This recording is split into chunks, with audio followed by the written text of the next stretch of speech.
பொதுவாக போட்டித் தேர்வு படிக்கிறவங்களுக்கு வந்து பார்த்தீங்கன்னா 2 விதமான நபர்கள் வந்து பார்த்தீங்கன்னா கூடவே இருப்பாங்க. ஒருத்தர் என்ன அப்படின்னா, "டேய் கண்டிப்பா உன்னால முடியும்டா. நீ கண்டிப்பா வரக்கூடிய எக்ஸாம்ல ஜெயிச்சிருவடா.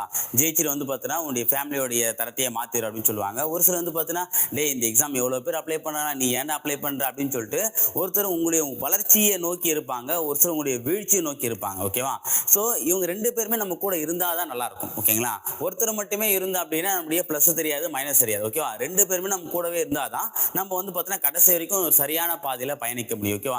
எனக்கு மட்டும் ஏன் சார் இப்படி இருக்காங்க, என்ன டிமோட்டிவ் பண்றேன்னு சொல்லிட்டு ஃபீல் பண்றதை விட அப்படி யோசிக்காதீங்க. ஓகேவா? உங்களை நம்பி 4 பேர் இருக்காங்க. ஸோ அவங்களுக்காக பாருங்க. ஓகேவா? அதே மாதிரி நம்ம ஜெயிச்சிட்ட பிறகு நம்மளை பாராட்டுறது 4 பேர் இருந்தாலும் நம்ம வச்சு சேர்த்து ஒரு 4 பேர் வேணும் இல்ல, சரியா?